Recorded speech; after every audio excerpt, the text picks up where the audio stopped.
নয়ন চৌধুরীর একমাত্র ছেলে নিলয় চৌধুরী। নিলয় ইন্টারন্যাশনাল কোটিপতি বাবার নেশাখোর ছেলে। দিনে গুন্ডামি আর রাতে অ্যালকোহল এবং ড্রাগস নিয়ে পড়ে থাকে। যদিও সে পেশায় একজন এম.বি.এস. ডাক্তার, অতিরিক্ত নেশায় আসক্ত হওয়ার কারণে মেডিকেল কর্তৃপক্ষ তাকে সাসপেন্স করে দিয়েছে। তাতে অবশ্য নিলয়ের কিছু আসে যায় না। ঢাকা শহরের নামকরা গুন্ডা নিলয়, যার নাম শুনলে মানুষের মনে, এমনকি মুখে ভয়ের ছাপ স্পষ্ট দেখা যায়। নিলয় বাবার সাথে বিজনেস দেখাশোনা করে, কিন্তু ওর বাবা মায়ের কথা শুনে না। সে নিজের নিয়মে চলে, কারো কথা কানেও নেয় না। যদিও নিলয় তার মাকে অনেক সম্মান করে এবং নেশা ছাড়ার কথা ছাড়া সব কথাই শুনে। নিলয় চৌধুরী অ্যালকোহল এবং ড্রাগস নিয়ে পড়ে থাকলে ও কোনো মেয়ের প্রতি নেশা নেই। পরিবারের লোকজন ছাড়া নিলয় কোনো মেয়েকে সহ্য করতে পারে না। ওর এক বন্ধু ছেকা খেয়ে আত্মহত্যা করেছিল, তারপর থেকেই নিলয়ের মনে মেয়েদের প্রতি ঘৃণার সৃষ্টি হয়। নয়ন চৌধুরীর একটাই কষ্ট, নিলয় মানুষের মতো মানুষ হয়েও হল না। মা রাবেয়া বেগম, বড় বোন তারিন এবং ছোট বোন তানহাকে নিয়ে নিলয়ের পরিবার।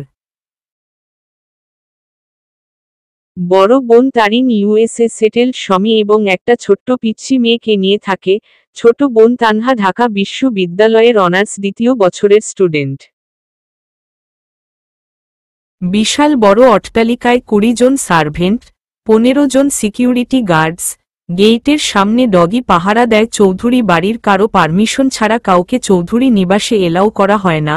রয়্যাল ব্লু আর হোয়াইট কালারের বাড়িটা এতটাই সুন্দর এবং বড় যে কেউ ঘুরে ঘুরে দেখতে হলে অন্তত পক্ষে 2 মাস লাগবে। এই বিশাল বড় অট্টালিকায় শুধুমাত্র 4 জন মানুষ, আর 10 জন পুরুষ এবং 10 জন মহিলা সার্ভেন্ট। ক্লাবে এনজয় করছে নিলয়। বাজে বন্ধুদের সাথে মিশেই এই হাল হয়েছে তার। ইচ্ছামতো ড্রিঙ্কস করেছে, আজকে অন্য দিনের তুলনায় একটু বেশিই করেছে। এরই মধ্যে একটা শর্ট ড্রেস পরা মেয়ে এসে নিলয়ের গা ঘেঁষে বসল। মেয়েটি, হাই মিস্টার চৌধুরী, কেমন আছো? মেয়েটা প্রচুর গা ঘেঁষাঘেঁষি করছে। নিলয় পড়ে যেতে নিলেই ধরে ফেলে। মেয়েটি, এভাবে পড়ে যেও না, যান বুকে গিয়ে বিঁধে চলো না, আজকে আমরা ডেটে যাই, জড়িয়ে ধরে। ঠাসস। মেয়েটি গালে হাত দিয়ে দাঁড়িয়ে আছে। নিলয়, তোরা মেয়েরা খুবই স্বার্থপর বুঝলি। তোর সাহস কি করে হয় আমার গা ঘেঁষে দাঁড়িয়ে আমাকে জড়িয়ে ধরার? ঝটকা মেরে নিজেকে ছাড়িয়ে হেলতে দুলতে বেরিয়ে আসে ক্লাব থেকে। মেয়েটি, ঈশ্বর, সেই ছেলেটা ড্রিঙ্কস করা অবস্থায়ও কি করে নিজেকে কন্ট্রোল করে। একবার যদি হাত করতে পারতাম তাহলে নয়ন চৌধুরীর একমাত্র ছেলের পুত্রবধূ হতে পারতাম। তোমাকে তো আমার করেই ছাড়ব যান, শুধুমাত্র একটা সময়ের অপেক্ষা। গাল ডলতে ডলতে নিলয়ের বন্ধু, চলো আজ রাতটা আমার সাথেই কাটাও। নিলয় তো আর তোমাকে নিল না। ঈশ্বর, কি কষ্ট বেচারি, মুখ চেপে হাসছে। মেয়েটি রাগে গজগজ করতে করতে ক্লাব থেকে বেরিয়ে গেল। কত মেয়ে যে ওর ফিজিক্যাল রিলেশন করতে চেয়েছে সেটা শুধুমাত্র উপরওয়ালাই জানে, বাট নিলয় কাউকেই এলাও করে না। ওর এসবের প্রতি কোনো ফিলিংস নেই বললেই চলে। বড় লোক বাবার ছেলেরা মেয়েদের প্রতি আসক্ত থাকে, বাট নিলয়ের নেই। নিলয় প্রতিদিনই ড্রিঙ্কস করে বাড়ি ফিরে, আজও তার ব্যতিক্রম নয়।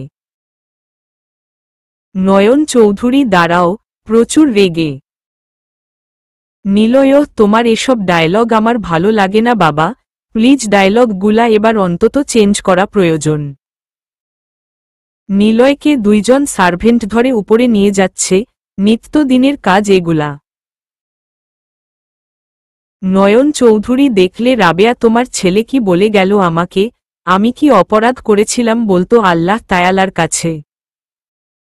নিলয়ের মা, এখন এসব কথা বললে আর কি লাভ হবে? নয়ন চৌধুরী, লাভ হবে না মানে? তোমার আদরের কারণেই আজ নিলয়ের এই অবস্থা। লোক সম্মুখে আমি মুখ দেখাতে পারি না। তোমার ভাইয়ের ছেলের জন্য আজ এই অবস্থা। নিলয়ের মা, কি হো, আমার কারণে মুখ সামলে কথা বলুন বলছি। কোনো মা বাবা তার সন্তানের কখন খারাপ চাই না, আমিও চাই না আমার সন্তান খারাপ হোক। আর নিলয়ের এই অবস্থার জন্য আমার ভাইয়ের ছেলে দায়ী হতে যাবে কেন? আপনার ছেলে কি কচি খোকা? নয়ন চৌধুরী, তুমি যাই বল না কেন, তুমি এবং তোমার ভাইয়ের ছেলে সজীব দুইজনে মিলে ওকে খারাপ বানিয়েছ। নিলয়ের বাবা মা রীতিমতো ঝগড়া লেগে গেছে। তানহার আর সহ্য হয় না, প্রতিদিনই একই অবস্থা। ডিনার করতে এসেছিল, মুখে আর খাবার গেল না। তানহা, থামবে তোমরা? উফ, আমার বাবা মা পুরো ইন্টারন্যাশনাল, প্রতিদিন কি ঝগড়া না করলে তোমাদের হয় না? খেতে এসেছিলাম তোমাদের বিখ্যাত বাণী শুনতে নয়। ভাইয়া কি আজ নতুন ড্রিঙ্কস করে যে প্রতিদিনই তোমাদের সূরা আলামতারা থেকে নাস পর্যন্ত পড়ে শোনাতে হবে? কথাটা বলে রেগে না খেয়ে উপরে নিজের রুমে চলে যায় তানহা। নিলয়ের মা, তানহা মা, খেয়ে যা, না খেলে শরীর খারাপ করবে। তানহা, খাবো না, তোমাদের কথা শুনেই পেট ভরে গেছে। নিলয়ের মা, আপনার জন্য আমার মেয়েটা না খেয়ে চলে গেল। নিলয়ের মাও না খেয়ে চলে গেল রুমে। নয়ন চৌধুরী আর ভাত মুখে দেয়নি, মানসিকভাবে খুব কষ্টে আছে লোকটা। সার্ভেন্টরা ধরে নিলয়কে বেডে শুয়ে দেয়, উপর হয়ে বেডে গাটা এলিয়ে দিয়ে ঘুমের রাজ্য পাড়ি দেয় নিলয়ে। নয়ন চৌধুরী রুমে উকি দিল একবার, নিলয়ের মুখের দিকে তাকিয়ে চোখ মুছতে মুছতে চলে গেল। কত মেয়েকে দেখিয়েছে নয়ন চৌধুরী, বিয়ে করার জন্য সাফ জানিয়ে দিয়েছে বিয়েই করবে না। নিলয় অনেক মেয়েদের সাথেই মানবতার খাতিরে মিশেছে, ট্যুরে গিয়েছে দেশে দেশের বাহিরে, কিন্তু কখনো কারো প্রতি ভালোবাসা জন্মায়নি। হয়তো কোনো এক রহস্যময়ী মানুষটার অপেক্ষাতে আছে। আসবে কি সেই মানুষটা নিলয়ের জীবনে? হয়তো বা না। আবারও সকাল হবে, আবারও হবে সন্ধ্যা। ভাগ্য কি খেলবে নিলয়ের সাথে? কেউ কি আসবে নিলয়ের জীবনে? ফজরের আজান পড়তেই ঘুমটা ভেঙে যায় আয়েশার। আড়মোড়া ভেঙে উঠে বসে বেকনিতে গিয়ে দাঁড়ায়। পুরো ঢাকা শহর এখন নিস্তব্ধ, নিরিবিলি পরিবেশ। কিছুক্ষণ থেকে ওয়াশরুমে গিয়ে ফ্রেশ হয়ে নামাজ পড়ে নেই, অতপর কুরআন তেলাওয়াত করতে শুরু করে। এত সুন্দর তেলাওয়াতের শব্দে ঘুম ভাঙ্গে আয়েশার মা বাবার। আয়েশা গুনগুনিয়ে তেলাওয়াত করছে, দরজার সামনে দাঁড়িয়ে শুনছে। প্রতিদিনই এমনি করে আয়েশার মা বাবা।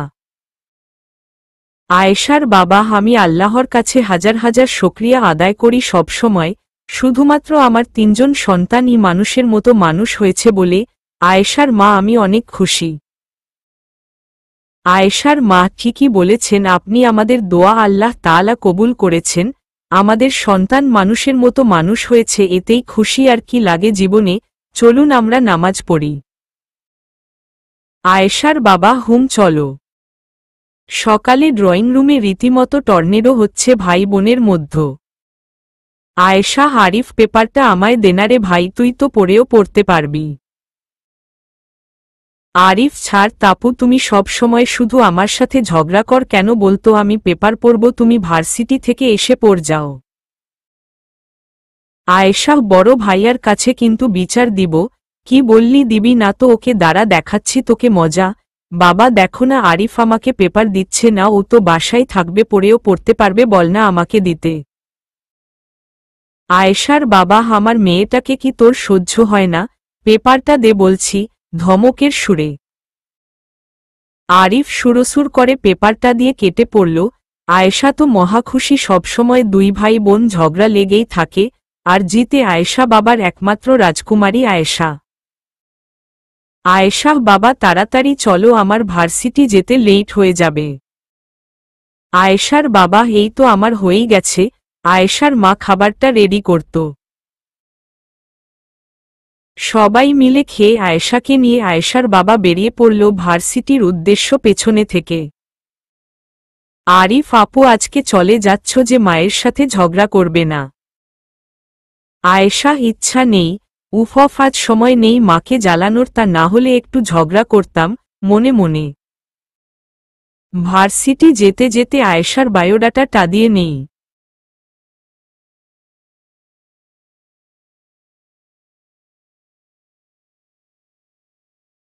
আয়েশা ঢাকা বিশ্ববিদ্যালয়ের অনার্স প্রথম বছরের ছাত্রী। যেমন সুন্দর তেমনি বুদ্ধিমতী। আয়েশারা 3 ভাই বোন। বড় ভাই আনাস সৎ আর্মি অফিসার, বর্তমানে দেশের বাহিরে আছে। আয়েশা দ্বিতীয়। আয়েশার ছোট আরিফ এইবার এসএসসি পরীক্ষা দিয়েছে, এখনো রেজাল্ট বের হয়নি। আয়েশার মা বাবাকে নিয়ে তার পরিবার। আয়েশার বাবাও একজন সেনাবাহিনী ছিল, উনি রিটায়ার্ড করেছে 2 বছর হয়েছে। আয়েশা সিদ্দিকা দেখতে অপ্রতিরোধ্য সুন্দরী, বলতে সিম্পলের মধ্য গর্জিয়াস যাকে বলে, 5 ওয়াক্ত নামাজ এবং পর্দাশীল। ওর শরীরের একটা লোমও আজ পর্যন্ত বাহিরের মানুষ দেখতে পারেনি। রিজন আয়েশা হাতে পায়ে মোজা দিয়ে বের হয়। ঢাকা সেনাবাহিনী ক্যান্টনমেন্টের পাশের ফ্ল্যাটেই থাকে আয়েশারা। আয়েশার গ্রামের বাড়ি কিশোরগঞ্জ, ইন্টারমিডিয়েট পাশ করে পুরো পরিবার ঢাকায় এসে একটা ফ্ল্যাট কিনেছে আর এখানেই ওরা থাকে। আয়েশার ইচ্ছা ঢাকা ভার্সিটিতে পড়াশোনা করে প্রাইমারি স্কুলের টিচার হওয়ার। আয়েশার বাবা ভালোভাবে ক্লাস করিস মা, আর এই নে 500 টাকা। আয়েশা, এত টাকা আমার লাগবে না বাবা, 100 টাকা দেও তাহলেই হবে। আয়েশা তার বাবাকে 400 টাকা ফিরত দিয়ে ভার্সিটির ভিতর ঢুকে যায়। ম্যামো আয়েশা সিদ্দিকা দাঁড়ান। আয়েশা দাঁড়াল। ম্যামো আপনার মুখ খুললে কি প্রবলেম? মুখ খুলেন, আদেশ করে। আয়েশা, সরি ম্যাম, আমি মুখ খুলতে পারবো না। ম্যামো মুখে মুখে তর্ক করেন কেন? প্রতিদিন মুখ ঢাকা কি খুব জরুরি? আয়েশা, জি জরুরি, কারণ আমি একজন মুসলমান, আমার ধর্ম ইসলাম। ম্যাম ইনসাল্ট ফিল করল, কারণ তিনিও মুসলমান, কিন্তু পাতলা একটা শাড়ি পরে আসে আর সকল ছাত্র ছাত্রীরা হা করে তাকিয়ে বাজে কথাও অনেক সময় বলে, কেননা ম্যামের নাভি দেখা যায়।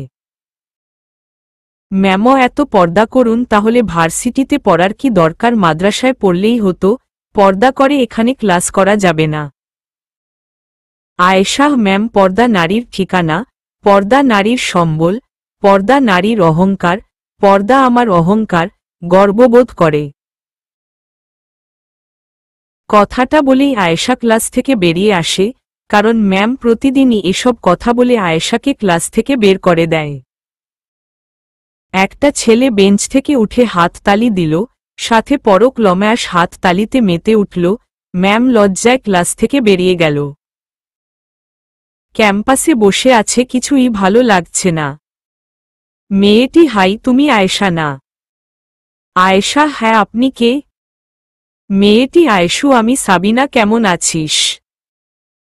বলেই জড়িয়ে ধরল। ছোটবেলার বান্ধবী, অনেক কথা বলল দুজনে, তারপর বাকি ক্লাস না করে বেরিয়ে এলো ভার্সিটি থেকে। গেইটের কাছে আসতে না আসতেই বখাটেদের উৎপাত। বখাটে এই যে মিস সুন্দরী সাবিনা, মেয়েদের উত্ত্যক্ত না করলে কি আপনাদের ভালো লাগে না? বখাটে না লাগে না? সাবিনা, বাড়িতে কি মা বোন নেই? বখাটে মা বোন আছে, বাট কাজের মেয়ে নেই।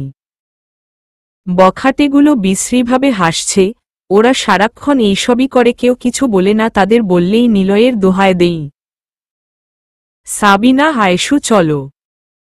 সাবিনা সামনে আর আগাতে পারল না, তার আগেই বখাটে ওড়না টেনে ধরল। আয়েশা, এই যে ওড়না ছাড়ুন, কি করছেন কি? বখাটে, এত সহজে তো আর ছাড়ছি না ম্যাডসম, এত সুন্দর কথা বলতে পারেন আপনি, জানা ছিল না তো? কোনোভাবেই সাবিনা আয়েশাকেও এই ওড়নাটা ছাড়াতে পারছে না। ঠাসস ঠাসস 2টা থাপ্পড় দিল আয়েশা। আয়েশা, এতই যখন মেয়েদের শরীর ভোগ করার শখ, তাহলে পতিতা লয়ে গেলেই হয়। থাপ্পড়টা দিলাম শুধুমাত্র অসভ্যতামির জন্য, ভুলে যাবেন না আপনিও একজন নারীর সন্তান। বখাটে, আপনি কার গায়ে হাত তুলেছেন জানেন? নিলয় ভাইয়ের শহর এইটা, আর যাকে থাপ্পড় দিল সে নিলয় ভাইয়ের বন্ধুর বন্ধু। আয়েশা, কো নিলয়? আমি জানতে চাই না, এটি যখন নিলয় ভাইয়ের দোহাই দিচ্ছেন তাহলে উনিও নিশ্চয়ই তেমনই হবে।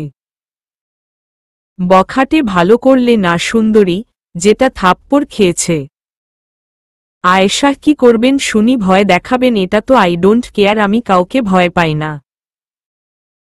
বখাটে, নিলয় ভাইরে নিয়া একদম বাজে কথা বলবেন না, উনি অনেক ভালো। আয়েশা, ওনাকে বইলেন আমার সামনে এসে কথা বলতে, এটি যখন নিলয় ভাই করছেন। মানুষ জড়ো হয়ে গেছে, তাই বখাটেগুলো চলে গেল। যাওয়ার আগে বলল, দেখে নিব তোকে। আয়েশা বাসায় চলে গেল। খবরটা নিলয়ের কান অবধি পৌঁছাতে বেশি সময় লাগল না। নিলয় অর্ডার দিল মেয়েটাকে ওর সামনে এনে উপস্থিত করতে। আজ পর্যন্ত কোনো মেয়ের সাহস হয়নি এসব কথা বলতে। বাসায় গিয়ে আয়েশা প্রচুর ভয় পাচ্ছে বখাটেগুলো যদি কিছু করে। নিলয় সম্পর্কে তার বাবার কাছ থেকে কৌশলে জানল। নিলয় শহরের নামকরা গুন্ডা, ভয়ে হাত পা কাঁপছে আয়েশার, তাও নিজের মনকে শক্ত করে ভার্সিটিতে আসার সিদ্ধান্ত নিল।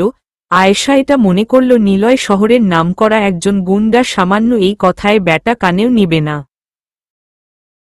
আয়েশা, কামন আয়েশো, কি ভাবছিস? বেশ করেছিস, থাপ্পড় দিয়েছিস।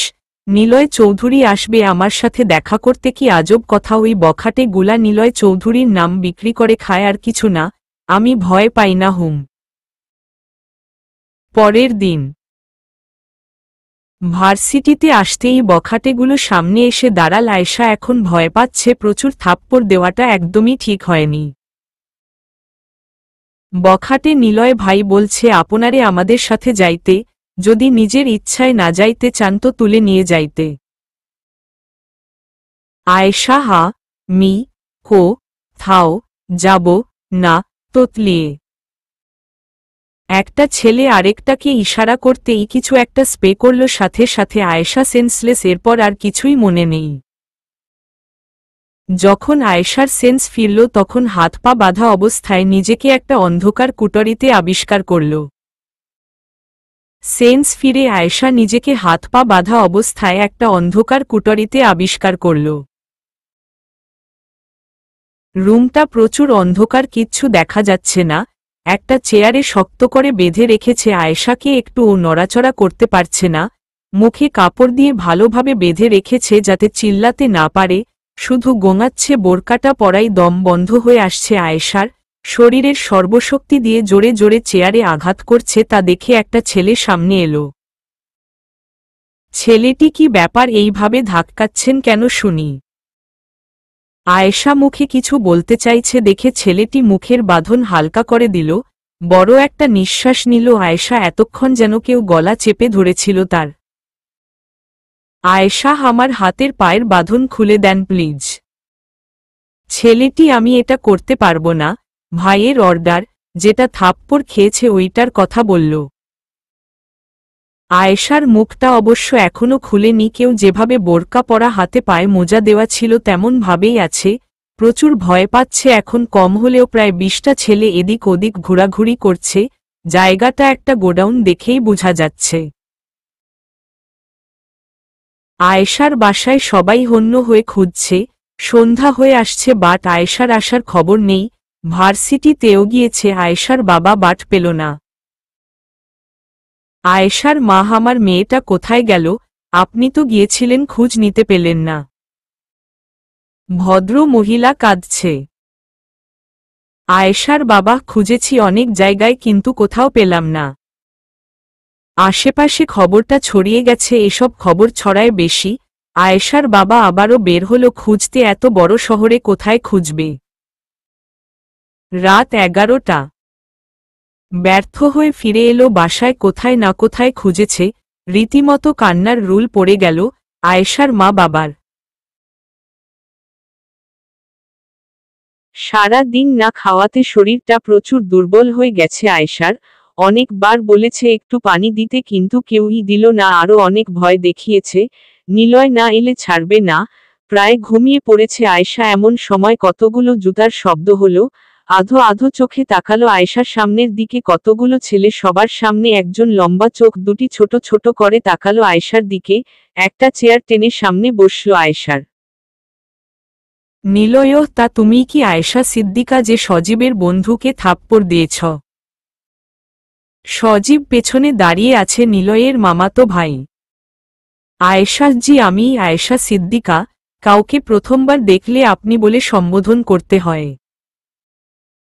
নিলয়, চিন আমাকে তুমি? তোমার সাহস কি করে হয় ওকে, ছেলেটাকে দেখিয়ে থাপ্পড় মারার? প্রচুর রেগে আয়েশা, আমি আপনাকে বলেছি আপনি বলে সম্বোধন করতে। আর আপনি কে, কি আপনার পরিচয় সেটা আমি জানতে চাইছি না। জানতে চাইছি না বলতে জানার প্রয়োজন মনে করছি না। আপনার চামচাকে মেরেছি শুধুমাত্র মেয়েদের সম্মান না কারা কারণে। আশা করি আপনার উত্তর পেয়ে গেছেন। এবার আমার হাত পায়ের বাঁধন খুলে দেন, আমি ব্যথা পাচ্ছি। নিলয় অবাক হল, আজ পর্যন্ত কারো সাহস হয়নি ওর সামনে দাঁড়িয়ে চোখে চোখ রেখে কথা বলতে। আর এই মেয়েটা। নিলয়ও, এত অহংকার তোমার? সরি আপনি কিন্তু আমার কাছে বন্দী, সেই কথাটা কি মাথায় আছে? বাড়ি কোথায় আপনার? আয়েশা জবাব দিল না, ও শুধু নিলয়কে দেখছে। নিলয়ও, দেখুন আমি মেয়েদের বলতে গেলে একদমই সহ্য করতে পারি না। কথা থামিয়ে দিয়ে আয়েশা, তো আমাকে তুলে এনে বেঁধে রাখার মানে কি? আর আপনার চামচাদের বলুন আমার হাত পায়ের বাঁধন খুলে দিতে, আমার বাসায় সবাই আমার জন্য চিন্তা করছে। নিলয়ও, এত অহংকার কেন? আপনার ভয় লাগছে না একটু? ও আমি যে কোনো কিছু করতে পারি আপনার সাথে। আয়েশা সিদ্দিকা কাউকে ভয় পাই না একমাত্র আল্লাহকে ছাড়া। আপনি এটাই বলবেন তো যে আমাকে একলা পেয়ে রেপ করবেন? করেন, প্রবলেম নেই, যা কিছু করতে পারেন, বাট একদিন আপনাকে সকল কাজের হিসাব দিতে হবে। আশা করি আপনাকে আর কিছু বুঝাতে হবে না। সজীব, এই নিলয় কি বকবক শুনছি? সেই মেয়েটার ছেড়ে দেনা, আজ আমিই না হয় পর্দাওয়ালিকে বুঝাব। শয়তানি হাসি দিয়ে নিলয় বুঝতে পারল সজীব কি বুঝাতে চাইছে। সজীব মেয়ে লোভী, সেটা নিলয় জানে। এখানে একটা মেয়েকে এভাবে রেখে যেতে পারবে না সে, তাই নিলয় হালকাভাবে আয়েশার দিকে একটু ঝুঁকে, আপনার সব অহংকার এখন শেষ, আজকে সারারাত না হয় এভাবেই থাকবেন। আয়েশার কান্নার বেগটা বেড়ে গেল, একটু একটু শব্দ হচ্ছে কান্নার। হাতে পায়ে ব্যথার কারণে অনেক চেষ্টা করছে যাতে শব্দ না হয়, কিন্তু পারছে না। নিলয় তোয়াক্কা না করে কল আশায় দরজার কাছে চলে গেল।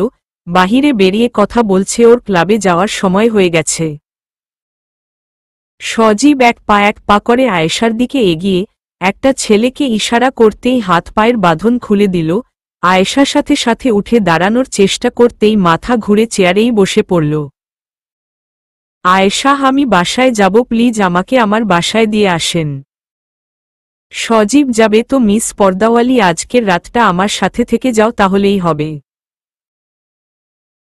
বলেই হাসতে লাগল। আয়েশা উঠে চলে আসতে নিলেই সজীব এক টান দিয়ে আয়েশার নেকাব খুলে ফেলে। সকলে হাঁ করে তাকিয়ে আছে, এত সুন্দর চেহারা আগে কখনো দেখেনি। আয়েশা চোখ বন্ধ করে মুছে হাত দিয়ে কাঁদছে। সজীবের ঘোর আরও বেশি লেগে গেছে। আয়েশার দিকে এগুতে নিলে আয়েশা ভয়ে ভয়ে পিছাতে পিছাতে দেওয়ালের সাথে লেগে যায়, শুধু চিৎকার করে একটা কথাই বলল, আয়েশা, আল্লাহর দোহাই লাগে আমার কাছে আসবেন না প্লিজ, আমার সম্মানটা নষ্ট করবেন না, আমি চলে যাব এই শহর ছেড়ে, আর কোনো দিন কারো গায়ে হাত তুলব না, মিনতি করে। আয়েশার কথাগুলো নিলয় স্পষ্ট শুনতে পেল। এক দৌড়ে এসে আয়েশার মুখটা দেখে থমকে গেল। এটা কি দেখছে সে? চাঁদের চেয়েও কম কিছু না। সজীব এগুচ্ছে আর হাসছে। নিলয় হ্যাবলার মতো দেখছে, মুখ দিয়ে কোনো কথা বের হচ্ছে না। আয়েশা, দয়া করে আমার কাছে আসবেন না। সজীব, তা বললে কি হয়? দেখেই তো গেলে। সরি গেলেন? নিলয় অর্ডার দিয়ে গেছে। এই শহরের নামকরা গুন্ডা নিলয় চৌধুরী, আর আপনি তাকে এইভাবে অপমান করেছেন, তার শাস্তি তো আপনাকে পেতেই হবে। আজ অনেক কিছু করব, কিন্তু দুর্ভাগ্যর বিষয় কেউ সাহস পাবে না নিলয় চৌধুরীর বিরুদ্ধে কথা বলার। আর যদি খবরের কাগজে কোনো ও কিছু বেরো হয়, তা নিলয়ের নাম উঠবে আমার না। আয়েশার কানে কোনো কথা যাচ্ছে না, মাথাটা প্রচুর ঘুরছে। আস্তে আস্তে দেওয়ালে ধরে বসে পড়ল নিচে। নিলয়ের প্রতি ঘৃণাটা বেড়ে গেল 100 গুণে। নিলয় 1 মিনিটের জন্য থমকে দাঁড়াল। সজীবের আরেকটা রূপ আছে সেটা জানত না। মুহূর্তেই কপালের রগ দুইটা ফুলে গেল, রাগে ফেস পুরো লাল বর্ণ ধারণ করেছে। নিলয়ও সজীব। সজীব, নি ল তুই এখনো যাসনি? থতমত খেয়ে সজীবের সব কথা নিলয় শুনেছে। ঢাকা শহরে সকল বাজে কাজ সজীব করে, আর নাম হয় নিলয়ের। নিলয়ও, আমি গেলে কি আর তোর আসল রূপ দেখতে পারতাম? সজীব, কাম অন ইয়ার, আমি তো এমনি এসব বলেছি, ছাড় তো। আচ্ছা মেয়েটাকে এখন কি করা? আয়েশা, আমাকে আমার বাসায় পৌঁছে দেন প্লি জ কথাটা বলেই সেন্সলেস হয়ে যায় আয়েশা। নিলয়ের কেন জানিবা খারাপ লাগছে, বুঝতে পারছে না কেন। সজীবের কথা বাদ দিয়ে আয়েশাকে কুলে নিল। সজীবা হুফাফ, একটুর জন্য বেঁচে গেলাম। মনে মনে, সারা জীবন তোর গলার কাটা হয়ে আমি থাকবো। নিলয়, সবকিছু কেড়ে নিব, তোর পারলে আটকে দেখ আমাকে। ডেভিল মার্কা হাসি দিয়ে নিলয় আরেকবার মুখের দিকে তাকালো। নিলয় যখন আয়েশাকে কুলে তুলেছিল মনে হয়েছে স্বর্গে আছে, আর মুখটার দিকে তাকিয়ে মায়াবী চেহারার প্রেমে পড়ে গেছে নিজের অজান্তেই। রাত 12টা। বাসার কলিং বেল বেজে উঠল। তাড়াহুড়ো করে দরজা খুলেই থমকে গেল আয়েশার বাবা, মা এবং আরিফ। নিলয় দাঁড়িয়ে আছে আয়েশাকে কুলে নিয়ে। একটা চিৎকার দিল আরিফ। আশেপাশের সকল ভাড়াটিয়ারা এবং বাড়িওয়ালা এসে হাজির। কি হয়েছে? প্রতিবেশী ভাড়াটিয়ারা এক একজন এক এক কথা বলছে। নিলয় সবকিছু তোয়াক্কা করে রুমে এনে শুইয়ে দিল আয়েশাকে। ক্লাবে যেতে হবে তাই শুধু বলল আয়েশা রাস্তায় পড়েছিল, এইটুকু বলে কেটে পড়ল নিলয়ে। আয়েশার বাবা, মা কথা বল। কিরে মা, কথা বলছিস না কেন? আয়েশার মা, আয়েশা মা কথা বল, কি হয়েছে তোর? আরিফ, আপু কথা বলো। বাবা, মা দেখো না আপু কথা বলছে না। আরিফ কাঁদছে আয়েশার মা। বাবা চোখে মুখে পানি পড়তেই মা গো বলে এক চিৎকার জড়িয়ে ধরল ওর মাকে। আয়েশা, মা বাবা আমাকে বাঁচাও, ওরা আমাকে মেরে ফেলবে। আমি এখনই মরতে চাই না, আমি আরও বাঁচতে চাই, আল্লাহর ইবাদত করতে চাই। আবারও সেন্সলেস আয়েশার মা বোরকাটা খুলে ঘুমেও মধ্যই এক নলা ভাত দিল। আস্তে আস্তে খাচ্ছে, ওর এটা অভ্যাস। ঘুমের মধ্য ও খায়। 2 নলা খেয়েই তুলে ধরে আয়েশাকে বসিয়ে পানি খাইয়ে আবারও শুয়ে দিল। আয়েশার বাবা, অনেক রাত হয়েছে, আপনারা এবার যেতে পারেন। পাশের ফ্ল্যাটের লোকদের উদ্দেশ্য করে এক একজন এক এক কথা বলতে বলতে চলে গেল। আয়েশা ঘুমিয়ে আছে, মাঝে মাঝে চিৎকার দিয়ে উঠছে। আরিফ, আয়েশার বাবা, আয়েশার মা, 3 জন সারা রাত না ঘুমিয়ে হাত ধরে বসেছিল। আয়েশার বাবা, কেন এমন হলো, কি হয়েছিল? আর এই লোকটাও তো তেমন কিছু বলল না।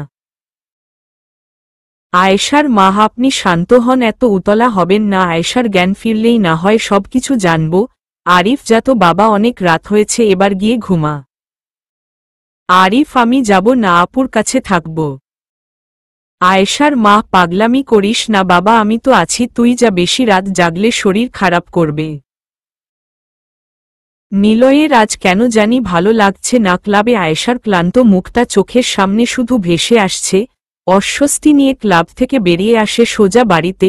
সবাই অবাক হলো, এমন কোনো দিন বাদ যায়নি যে নিলয় ড্রিঙ্কস করেনি।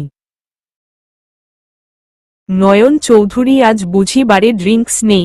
চশমাটা নাকের ডগায় এনে নিলয়, প্রতিদিন তোমার তেরামি কথা শুনতে আমার ভালো লাগে না বুঝলে। নিজের রুমে চলে গেল নিলয়। কি হচ্ছে ওর সাথে কিছুই বুঝতে পারছে না।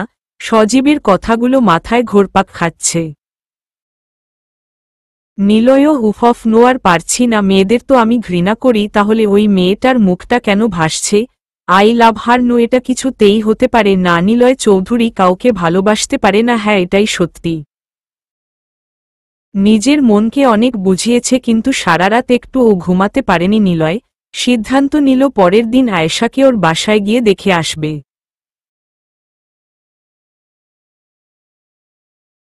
সকালে সেন্স ফিরেছে আয়েশার, কিন্তু জ্বরে গা পড়ে যাচ্ছে। এতটা জ্বর, 103 ডিগ্রি সেলসিয়াস। মুখে কিচ্ছু বলতে পারছে না আয়েশা। কথা বের হয়েছে আয়েশাকে রেপ করে বাসায় এসে দিয়ে গেছে। একজনের মুখ থেকে আরেকজনের মুখে ছড়তে ছড়তে পুরো এলাকা ছড়িয়ে পড়েছে। সবার একটাই দাবি, ধর্ষিতা মেয়ে বা তার পরিবার কেউই এখানে, মানে এই ফ্ল্যাটে থাকতে পারবে না। আয়েশার বড় ভাইকে এখনো কিছু জানান হয়নি। পুরো পাগলা যদি জানতে পারে এত কিছু হয়েছে, তাহলে নিজের চাকরি ছেড়ে দিয়ে চলে আসবে। সিঙ্গাপুর গিয়েছে 3 মাসের জন্য, 3 মাস পরেই চলে আসবে। আর্মিদের একটা কোর্স আছে, সেটা করতেই গেছে ওখানে। সকালে ঘুম থেকে উঠতে না উঠতেই ফোন এলো ইউএস থেকে। তারিনের হাজবেন্ড অ্যাক্সিডেন্ট করেছে, খুবই সিরিয়াস অবস্থা। নিলয় এবং নয়ন চৌধুরী দ্রুত টিকিট ওকে করে উড়াল দিল ইউএসের উদ্দেশ্য। আয়েশার কথা এক প্রকার বলেই গেছে। আয়েশার শরীর এখন অনেকটাই ভালো, কিন্তু আশেপাশের মানুষদের কথার জন্য শান্তি পাচ্ছে না, তাই ফ্ল্যাট বিক্রি করে রওনা দিল কিশোরগঞ্জ, আর আসবে না কখনো। 2 মাস কেটে গেল। নিলয় দেশে ফিরেছে, এসেই বেরিয়ে পড়ল আয়েশার বাসায় গিয়ে কলিং বেল বাজাতেই একটা ছেলে এসে দরজা খুলল। ছেলেটি কি চাই? নিলয়ও, এটা কি আয়েশাদের বাসা না? ছেলেটি ও যে মেয়েটা ধর্ষিতা তার কথা বলছেন। নিলয়ও, ধর্ষিতা মানে? অবাক হয়ে। ছেলেটি, অবাক হওয়ার কিছু নেই, তা আপনি বুঝি এসেছেন ব্যবসা করতে? হেসে হেসে, অবশ্য মেয়েটা দারুণ ছিল, এখন তো কলঙ্কিত হয়ে গেছে, পতিতাদের মতো এখন ব্যবসা করতে হবে। নিলয় প্রচণ্ড রকমের রেগে গেল, এত বড় সাহস! নিলয়কে চিনতে পারলে এসব কথা তো দূরে থাক, পা ধরতে ধরতেই জান থাকত না। Niloy, do you know who I am? পেছনে থেকে লোকটি, আরে নিলয় ভাই যে। ছেলেটি নিলয়ের নাম শুনে ভয় শেষ। নিলয় পেছনে ঘুরে তাকাতেই তাড়াতাড়ি দরজাটা লাগিয়ে দিল। লোকটি, আপনি নিলয় ভাই না? নিলয়, জি, আপনি কে? লোকটি, আমি 3 তলায় থাকি। নিলয়, আচ্ছা, এখানে যে আয়েশা সিদ্দিকা থাকতো তারা কি? লোকটি, ওনারা চলে গেছে। নিলয়, চলে গেছে? কোথায় গেছে জানেন? লোকটি, আসলে মেয়েটাকে তো রেপ করা হয়েছে, তাই আশেপাশের মানুষ সবাই মিলে তাদেরকে এই ফ্ল্যাট ছেড়ে যেতে বাধ্য করেছে। জানেন, মেয়েটা অনেক ভালো ছিল, তা আপনি কেন খুঁজছেন? নিলয়, না মানে আমার মেয়েটার বাবার সাথে দরকার ছিল, ওনার নামটা জানি কি মনে পড়ছে না। পুরা মিথ্যা কথা। লোকটি, আশরাফ, উনি তো একজন আর্মি ছিলেন, মাত্র 2 বছর আগে রিটায়ার্ড করেছেন, আর ওনার ছেলে ও একজন আর্মি। নিলয় অবাক হল, কিছুই বুঝতে পারছে না। আয়েশা একবারও বলেনি ওর ভাই আর্মি, চাইলেই যে কোনো অ্যাকশন নিতে পারে। নিলয়, আচ্ছা, ওনাদের বাড়ি কোথায়, আর এখান থেকে এখন কোথায় গেছে? লোকটি, আশরাফের বাড়ি কিশোরগঞ্জ, আর এখন মনে হয় নিজের বাড়িতেই গেছে। জানেন, মেয়েটা অনেক ভালো ছিল, আজকাল বোরকা পরা মেয়েরাও রেপ থেকে বাঁচতে পারছে না। আমি বা আশেপাশের ফ্ল্যাটের কেউ মেয়েটার মুখ দেখতে পারলাম না, এত আল্লাহ ভক্তি এখনকার যুগে পাওয়া যায় না। ছোট ছেলেটাও অনেক ভালো ছিল, যখন দেখত আমাকে তখনই সালাম দিত। নিলয় কিছু বলছে না দেখে লোকটি দীর্ঘ একটা শ্বাস নিয়ে বলল। লোকটি, এখন মেয়েটাকে কেই বা বিয়ে করবে? আমি শঙ্কিত, আমি বাবা, আমি লজ্জিত, আমি পুরুষ। আচ্ছা, অনেক কথাই হলো, এবার চলুন আমার বাসায়। নিলয়, না, অন্য আরেক দিন যাব, আজ আসি।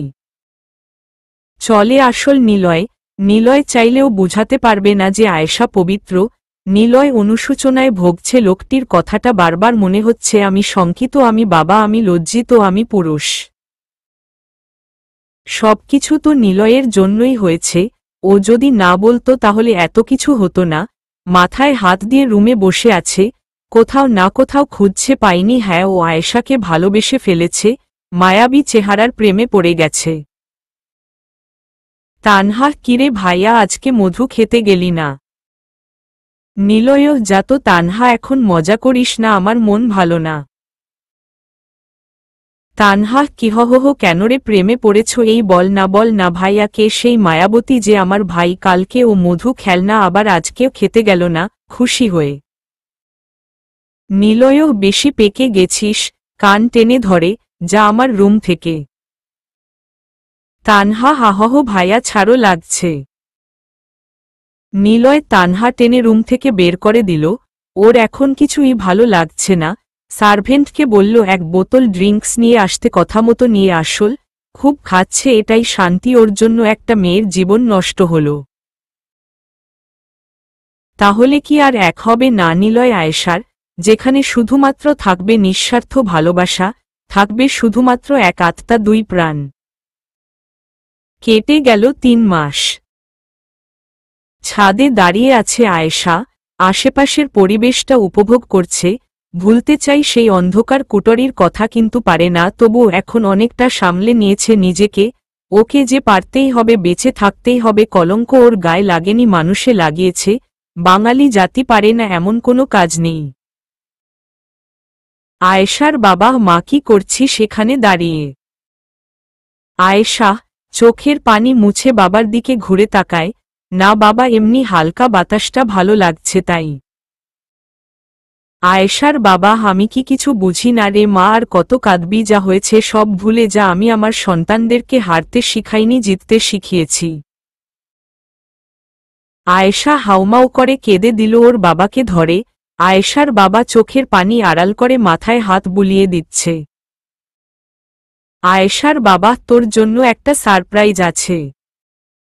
আয়েশা সত্যি খুশি হয়ে বাবা বলো না প্লিজ, কিউরিসিটি নিয়ে আমি থাকতে পারবো না, প্লিজ বলো সারপ্রাইজটা কি। আয়েশার বাবা চোখ বন্ধ কর, আনাস আয় তো। আয়েশা ভা ই আ এক দৌড়ে এসে জড়িয়ে ধরল। আনাস ও ভাই বোনের সম্পর্ক বলে কথা। আনাসের পেছনে আরিফ আর রাফিন। আয়েশার মা দাঁড়িয়ে দেখছে দুই ভাই বোনের কাণ্ড। আয়েশা এই যে মিস্টার, আমি আপনার সাথে কথা বলবো না, আমাকে কেন জানিয়ে আসেননি বলুন। আর বাবা এটাই বুঝি সারপ্রাইজ, ভালো লাগলো না আমার একটুও। অন্যদিকে তাকিয়ে আনাস আয়েশার মুখটা নিজের দিকে ঘুরিয়ে, এই পাগলি আমার সাথে রাগ দেখাচ্ছিস বুঝি, তোকে সারপ্রাইজ দিব বলেই তো বাবাকে আমি যে আজকে আসবো সেটা বাবাকে বলতে নিষেধ করেছি। রাগ করে থাকিস না আমার পিচ্চি বোন। আয়েশা কথা বলবো না আপনার সাথে, বুঝলেন? আমাকে বললে কি বাংলাদেশ অশুদ্ধ হয়ে যেত? ও বুঝেছি, যদি কিছু চাই সে কারণে। দুই ভাই বোনে লেগেছে ঝগড়া, যাকে বলে মিষ্টি মিষ্টি ঝগড়া। আয়েশার মা থামবি তোরা, অনেক হয়েছে, এতদিন পর ভাইকে পেয়ে অমনি ঝগড়া লেগে গেলি। রাফিন হ্যাঁ হ্যাঁ চাচা একদম ঠিক বলেছেন, দুটোর ঝগড়া দেখলে হাসি না আমার কান্না পায়, মুখ চেপে হেসে। আয়েশা রাফিনের কান টেনে ধরে। রাফিন নেয়া কুত্তা বিলাই মাইরালামু তোরে ফকিরনি, তোর হাসি না কান্না পাই দেখাচ্ছি মজা। রাফিনকে আয়েশা তাড়া করতেই এক দৌড়ে নিচে নেমে পড়ল। আরিফ উফ আপু থামো তো, তোমাদের ঝগড়া দেখলে আমারও ঝগড়া করতে মন চাই। চোখের চশমাটা ঠিক করতে করতে আয়েশা পিটুনি দিমু চাস মিস্টার, চুপচাপ ভাগ এখান থেকে। আনাস এই যে দেখ, আমি কানে ধরলাম, আর এমন হবে না ওকে। আমার পিচ্চি বোনটার জন্য অনেক কিছু এনেছি, চল নিচে দেখাবো। মাইশার জন্য ও এনেছি, রাফিনের বোন।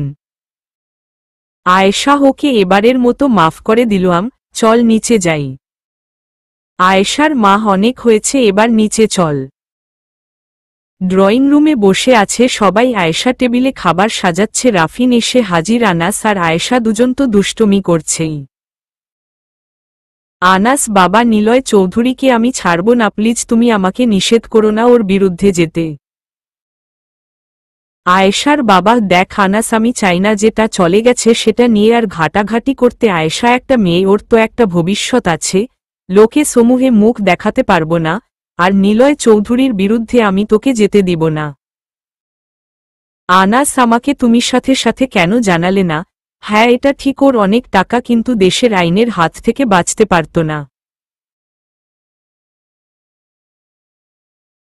আয়েশার বাবা আনাস চাকরি আমিও করেছি, মাত্র ক্লাস 8 পাশ করেই ঢুকে পড়েছিলাম, কিন্তু এখন আর সেটা সম্ভব না। এর চাইতে বেশি তোমাকে বুঝাতে চাইছি না, তুই সব কিছুই বুঝিস।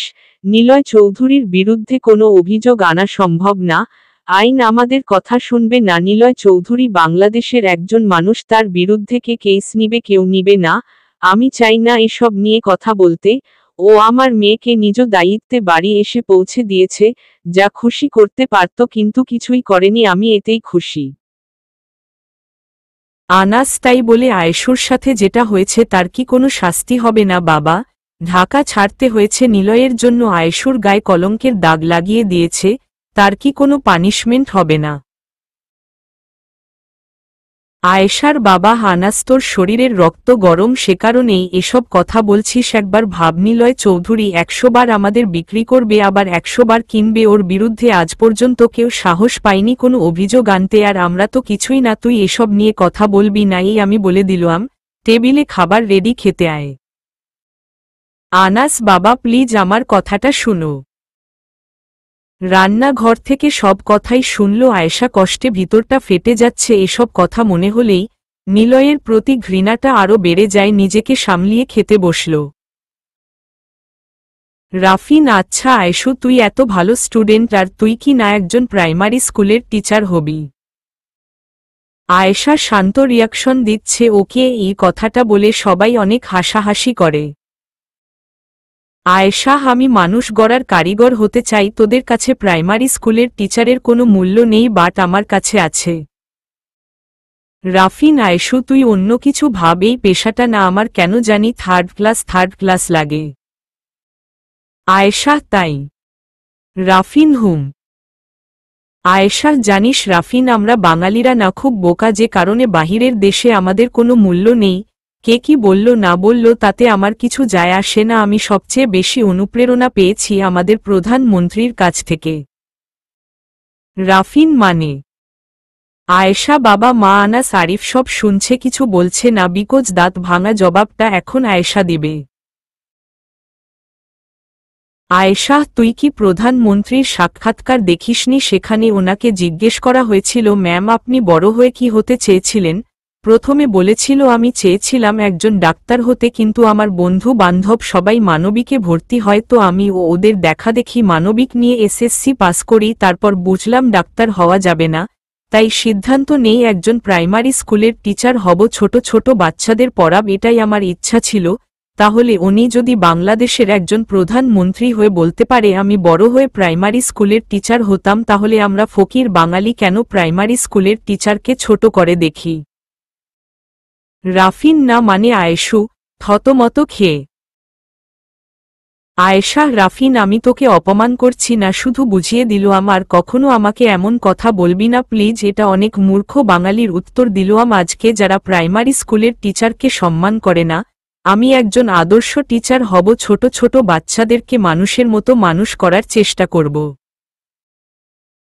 রাফিন অনেক খুশি হয়েছে কেননা আয়েশা ওকে অপমান না করে সুন্দর করে বুঝিয়ে দিয়েছে আমরা বাঙালিরা সত্যিই বোকা প্রাইমারি স্কুলের টিচারকে নিচু চোখে দেখি কিন্তু অনেক সময় দেখা যায় অনেক বড় বড় ভার্সিটির স্টুডেন্ট হয়েও সামান্য প্রাইভেট কোম্পানিতে জব পায় না রাফিন আচ্ছা আয়েশু কাল তো প্রতিষ্ঠা বার্ষিকী তুই যাবি না কলেজে আয়েশা রাফিন আজকে খবরে দেখলাম নিলয় চৌধুরী পার্টি দিবে তাও নিজে প্রায় 15 লাখ টাকা খরচ করে এবার বুঝো কত বড় পার্টি হবে আয়েশা তোর বুঝি হিংসা হচ্ছে রাফিন এসব সম্পর্কে কিছুই জানে না আয়েশার চাচা চাচি বা আত্মীয়রাও কেউ কিছু জানে না জানতে দেয়নি আয়েশার বাবা বলেছে আয়েশা অসুস্থ আর ঢাকা শহর ওর জন্য নিরাপদ নই সে কারণে চলে এসেছে আনাস খাওয়ার সময় এত কথা বলতে নেই রাফিন সরি ভাই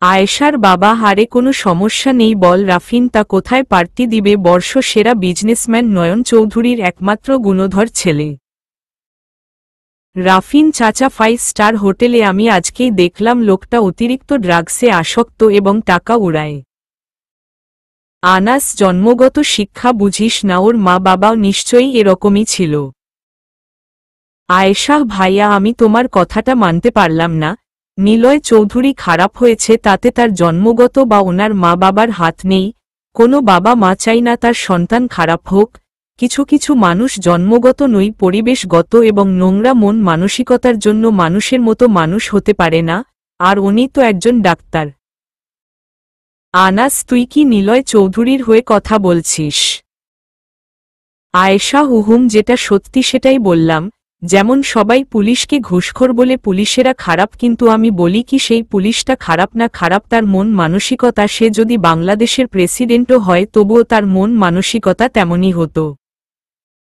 আনাস বাবা দেখ আয়েশু অনেক বড় হয়ে গেছে আয়েশার মা দেখলি তো তোকে কিভাবে ভুল ধরিয়ে দিল আয়েশার বাবা দেখলাম মা তুই আমার ভুলটাও ভাঙিয়ে দিয়েছিস। আরিফ আপু ইউ আর গ্রেট। সবাই হাসল। রাফিন কালকে রেডি হয়ে থাকিস আয়েশু, আমি তোকে নিয়ে যাব। আয়েশা ওকে। রাতে অনেকক্ষণ আড্ডা দিয়ে রুমে চলে আসল। Ayesha I hate you mister Niloy, just hate you.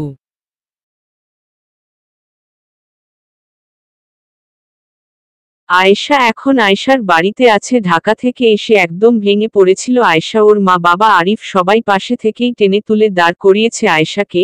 Ayesha অনেক মেধাবী ছাত্রী, এইচএসসি পরীক্ষায় পুরো থানায় ও দ্বিতীয় হয়েছিল। তারপর ঢাকা গিয়ে মেডিকেলে চান্স পাওয়ার জন্য কোচিং করে, কিন্তু চান্স পায়নি। মনটা একেবারে ভেঙে যায়, কিন্তু হাল ছেড়ে দেয়নি। একটা বছর বসে থাকবে তাই ঢাকা ভার্সিটিতে পরীক্ষা দেয় এবং বিভাগে চান্সও পেয়ে যায় বিজ্ঞান শাখা থেকে।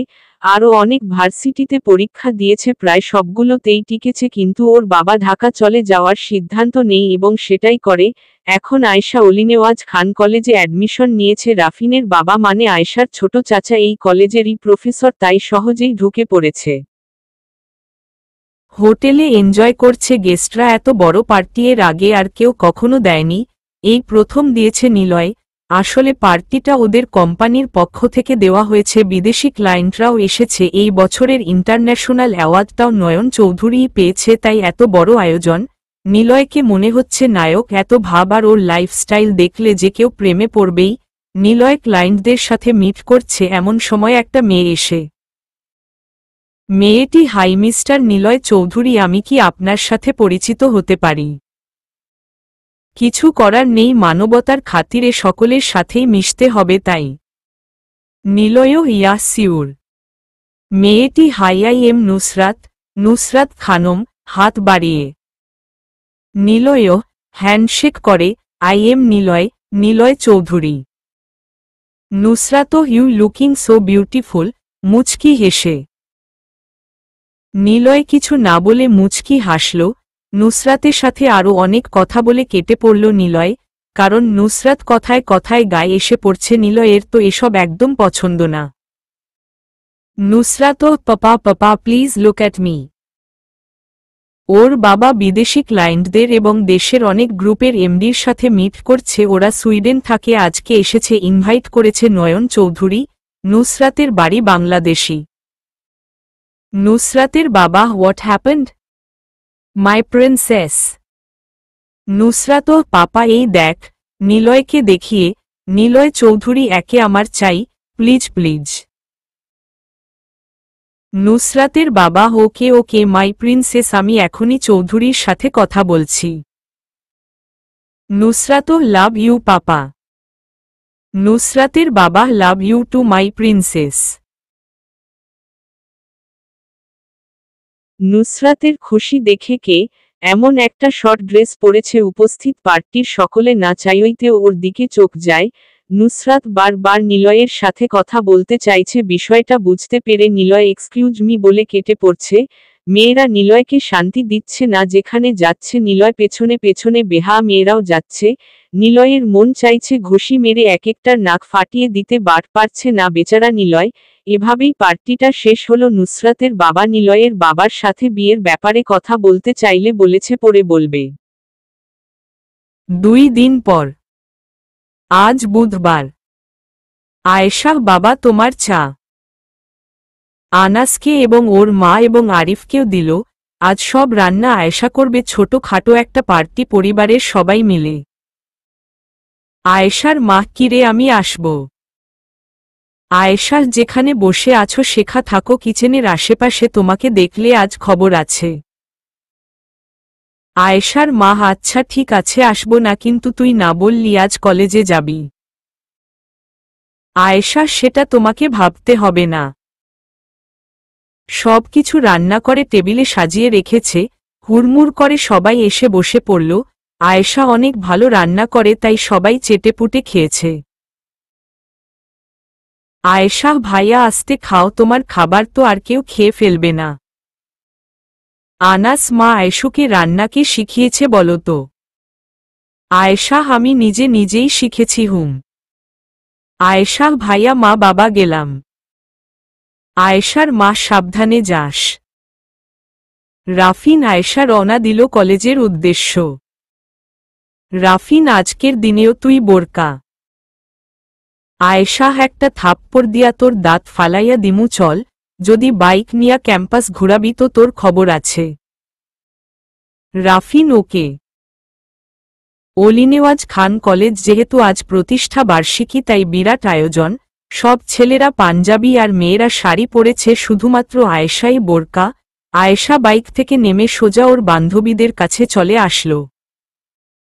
কতগুলো ছেলে দাঁড়িয়ে আছে, তাদের মধ্য একজন লিডার রোহিত এমপির ছেলে এবং কলেজের পি বড় ভাই বলে সবাই ডাকে। একটা ছেলে বলল, বড় ভাই, আয়েশা আমাদের সবারই ক্রাশ, কিন্তু আমার মনে হয় আমাদের মধ্য কেউ ওকে চিরজীবনের জন্য পামু না। চুপ করে, কেউ এসে দেখবেন পুট করে নিয়ে গেছে। রোহিতও চুপ। আয়েশা, শুধু আমার, বুঝলি? রোহিত কথা না বাড়িয়ে আয়েশার কাছে গিয়ে, রোহিত, হাই আয়েশু, কেমন আছো? আয়েশা, ভালো আঙ্কেল, আপনি কেমন আছেন? আপনাকে পাঞ্জাবিতে অনেক সুন্দর লাগছে।